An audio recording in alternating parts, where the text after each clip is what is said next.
So what does the NFL International Series mean to you, Adam Osland? How near and dear to your heart is it? Well, if I was a Jacksonville Jaguar fan, it would probably mean a lot more. Yeah, to see games in Dublin and Munich and the UK.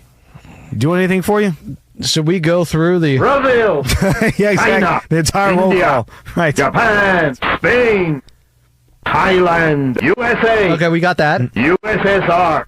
Probably going to be tough sledding to get, obviously, to have games being played in Russia. I don't think that's going to happen anytime soon. USSR. Yeah, definitely not happening in that respect. But the NFL got a vote from the owners, and of course, because it means more money, they voted to expand the International Series moving forward in subsequent seasons. Now up to 10 potential, and I say potential, it's going to happen, 10 international games in a season. And the biggest thing for me, teams previously were able to actually protect 2 games on their schedule to tell the NFL you will not be allowed to take this game and this game for an international series. They have now voted that away as well. The NFL has carte blanche to cherry pick whatever game they see fit from your schedule and to place it in, Bahrain or whatever. It's not going to be in Bahrain, but you know what I mean. I'm throwing out random places here because they keep adding places. Where in the world is the NFL football? They keep adding new spots every single year. So wait, this year we have 9 games. Right. So you're saying they're expanding it by 1 game for next year, and they can put any game on your schedule there. It could be your biggest primetime type of game of the season, a big divisional rivalry type of game. Doesn't matter. Does not matter. And I talked about Mike North. He's kind of the czar of putting together the NFL schedules and all this every single year.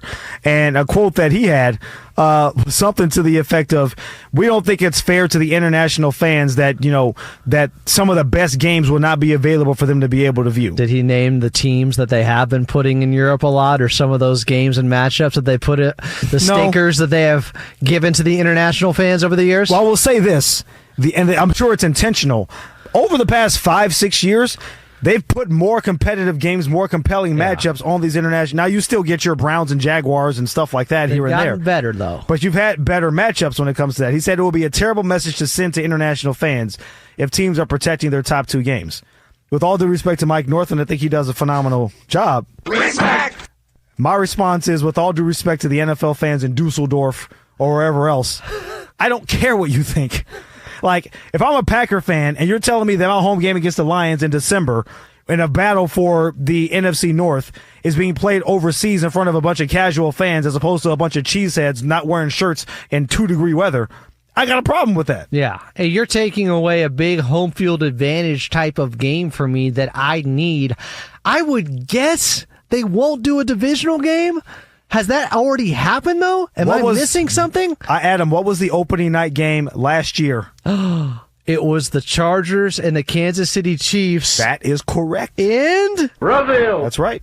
with Blanca in the crowd watching. Exactly. And a big boa constrictor around a pole nearby. If that were the case, I would have been all for it. But it wasn't that. Now, that was actually a really good game. It was very entertaining. And sure. Here's the difference, though. When it's the first game of the season, you're not really interrupting the schedule or the flow. That makes more sense to why we got a competitive game and Justin Herbert had that big run to ice it at the end. By the way, do you know what the opening game of this year's international slate will be? Pop quiz, hot shot. I do know this, and now it's upsetting. It's in Melbourne. Many times. It is pretty much as far away as you can get. Well, Melbourne, Australia. But the two teams that are matched up, this is a good game. Who are the two teams? It is an NFC West tilt, so yet another divisional game. It's Rams Seahawks. It is Niners. Rams 49ers. Niners. Rams, that's Which, what I meant. Oddly enough, and I think is really funny, I don't think they did this on purpose. Kyle Shanahan taking a dig at the Rams. He said he thinks the Rams, well, he didn't say this explicitly, but he alluded to it. The Rams explicitly told the NFL to take their home game against the 49ers and put it in Australia because they don't want the 49er fans to take over SoFi like they do every single year. Ooh. Which, if that is the case, good on them.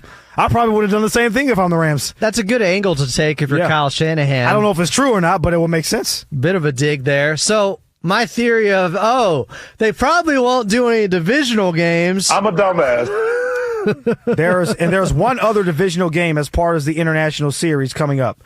That is going to be the Houston Texans and the Jacksonville Jaguars. That's going to be in Wembley. Now, if you want to say that Wembley Stadium in London is basically Jacksonville Jaguars further east or whatever, or further, sure. But those are the two best teams in the division. AFC South this past year. And that now, is week all 6. can change. Sure. The NFL, week to week, year to year type of league. You get 5 new playoff teams on average every year since 2002. And maybe we get more now because they've added a 7th team to each conference making the playoffs. Right. So it's hard to know which of these games are going to be good. On paper, we do this every single year, which is kind of what makes it meaningless when you go through the schedule and say win, loss for your I've local never been team. a fan of. Even like, based on last year's schedule, their strength of schedule, sometimes it works out, like the Patriots. The Patriots going into last season had the 3rd best worst strength of schedule. They had the 3rd easiest schedule. They ended up finishing the regular season with the absolute easiest schedule. But most of the time, I feel like it doesn't work out that way. Right. So you can what is it? Paint a pretty picnic, but you can't predict the weather. You can plan a pretty picnic, but you can't predict the weather, as Andre 3000 once said. right. The issue I have, outside of what I just explained about taking this away from the home fans, and by the way, I'm not naive enough, because the NFL is probably telling themselves, people like us are going to bitch and complain about it, but we'll get over it. You know? I'm already over it. I've fully accepted defeat here, Kevin. You lose. Because They're still going to watch the games. Like, you're going to get over it. there's not much oil left in the States for Right. the NFL. They have to go elsewhere. Try to get that oil. That's all this is. That's I'm sure Jerry Jones is for this. Yeah. Like, they know they can make so much more money still. They know the product they have. If you think about it this way, it's not the most popular sport in the world. Correct. It's still soccer. Yep. That is like that's the holy grail for the NFL. to be global. To be the globally most popular sport in the universe. Because there's nowhere else for them to go. No. That's it. This is it. Outside of into space, you know? This is their Rushmore, to quote a Wes Anderson movie. Like, this is everything. And I get it. Like, I'm a capitalist through and through. I understand. You want to be successful and expand, but to us, you just can't alienate the diehard fans who are the core foundation of what you do. Is my only issue. Maybe you could find a way around it. Like the talk of having 18 and maybe potentially within the next 20 years, 19 regular season games where every single team has an international game on their schedule, and maybe it's a designated international game, so it's not home or road. It's just a neutral site for both teams. Maybe there's a way to find a way to fudge the schedule and do it that way. The thing is, I don't like the idea of taking home games away from fans when there's only a handful of them. There's only 8 or 9 every single season to begin with. if you give them an inch, they'll take a mile. And slowly but surely, they've been chipping away at the purists in America when it comes to the NFL. Yeah. But the truth is, they know we're built-in customers not going anywhere. That's they my have point. us by the balls. These nuts. And they know even this Monday night thing. It's not like they have to stop doing the 2 doubleheaders. It's just not as optimal. It's not like they're Right. losing money. It's just like we could make even more. We could be a little bit smarter about this. Well, it's also like, damn, well, instead of having, 14.5 million people watching, we only had 11. Yeah. So it's like, all right. When is this like significant erosion of the NFL fan happening?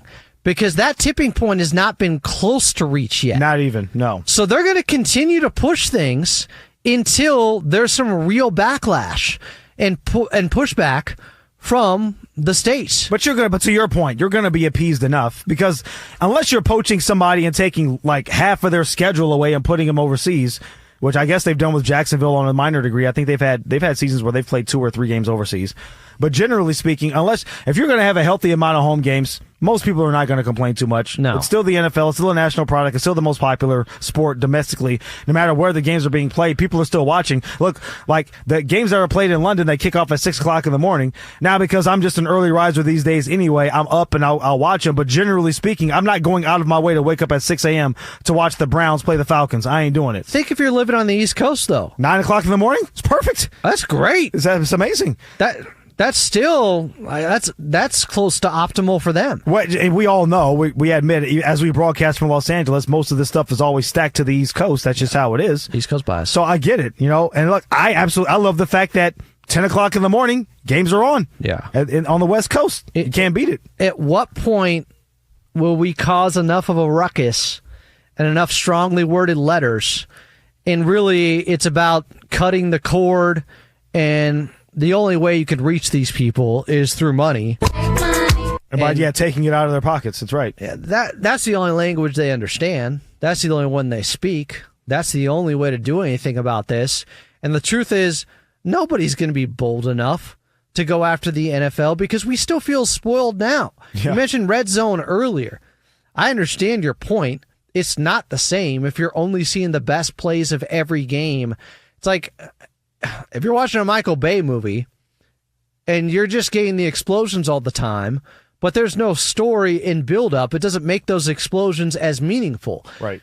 That's how I look at it. Right. But I'm also... You like the anticipation. You like the drive and how they had to earn it. Yeah. Or just seeing the adjustments that are made through a game and how they get there. But I also come from a different... a different realm or a different outlook, like the younger generation, or even those older people. Like I know people who are in their 50s who love the red zone over watching games. We are in the, as you would say, like the microwave society. People want things and they want them now. They want to see quick. They want to go from action to action to action. A lot of people don't want to sit in anticipation. We just have a very short attention span these days. Globally, when you go back to the soccer argument, it's not like there's a ton of scoring going on there. Not at all. So there is an audience out there that if they get more and more familiar over decades, the NFL can work their way in. Oh, they know that. Insidiously. I'm sure they know that. To permeate a completely different audience that they have not tapped into before. Oh, there's going to be an NFL franchise overseas, whether in London or elsewhere. That's going to happen within the next 20 years. I also believe within the next 30 years, there's going to be a Super Bowl that's going to be played not in the United States. I firmly believe that, too. I agree. And from a business standpoint, it's the smartest thing they can do. And again, like you said, they're basically going to dare the domestic fans to say different. And they're not.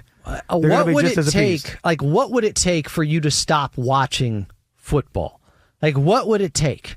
There were some people a few years ago that said, "Oh, I'm not watching because these guys aren't kneeling or they're kneeling during the national anthem." And that lasted for about 2 weeks. Yeah. I know one personally who says, "I hate Roger Goodell. I hate the NFL." And I was like, "Then why are you texting me about like your fantasy lineup?" Look, 2 weeks later. It's the same thing with all these people complaining about the Oklahoma City Thunder right now. In a way that they're acting like they're boycotting the game. So it's like, well, how do you know that he's flopping if you're not watching? Right. You're obviously watching still. Right. The amount of people that actually stick to their guns with these things and say, nope, they've lost me. That's it. This is my line in the sand or my red line here. There's a few. There's few. But very, very few. There's more with the population growing that are becoming NFL fans by the day here. And I just don't know what it would take. Like, there's no going back. The league has gotten softer in ways. Nobody cares. Yeah. It hasn't hurt it. No. We don't have the Pro Bowl anymore. I used to joke that, the NFL is eventually going to look like the Pro Bowl, and the Pro Bowl has been looking like the flag football game, and now it is a flag football game. Exactly. Even if the league, they'll never go that far, I don't think, unless there's some new science that comes out that says definitively you're going to have CTE or you're going to die at this age. Oh, as far as the NFL just literally becoming flag football? Right. Yeah. That's extreme. But for the fan bases, like we crave, it goes back to Roman Empire times and the gladiators and stuff. We are always going to have this bloodlust for NFL football in the States, and it's going to pick up steam overseas. It is. Who knows how long it's going to take, but I'm with you. They're going to continue to pump out these games, and I think they're going to continue to put – they've learned their lesson from early on where they were put a lot of bad teams out there. They're going to start putting, the Kansas Cities, the Detroit Lions, which have been a good team lately, the New England Patriots, a lot of these marquee franchises more and more in the spotlight when it comes to these games to try to garner more interest, to show that they're really serious about putting a good product out there for international fans to see. Yeah, they haven't even gone full board with it yet to the degree they can with really trying to sell their product overseas because they have been doing this incrementally, so we get used to it, and we start to accept it, and there's not a huge revolt from the fan base that all of a sudden, if you went from 0 games in Europe to 10 games, like we'll have next year, in a year, or after one season, you go from 0 to 10, then there's an uproar. Then there's a problem. But they've already been slowly conditioning us to get used to this over time, and they continue to chip away and add more games overseas. They're being business savvy about this, to say the least. Well, I want to see if our listeners are into this or not at 877-99 on Fox. The NFL expanding its international series. Are you a fan of the international series? Yeah. Are you waking up early to watch these games? Do you care if you get one of your home games taken away, especially against an important divisional opponent late in the season? What would it take for you to stop watching? Yeah. Is this part of the straw that's going to break the back, or does it not really matter to you that much? 877-99 on Fox. Your phone call is coming up next. F&A on FSR.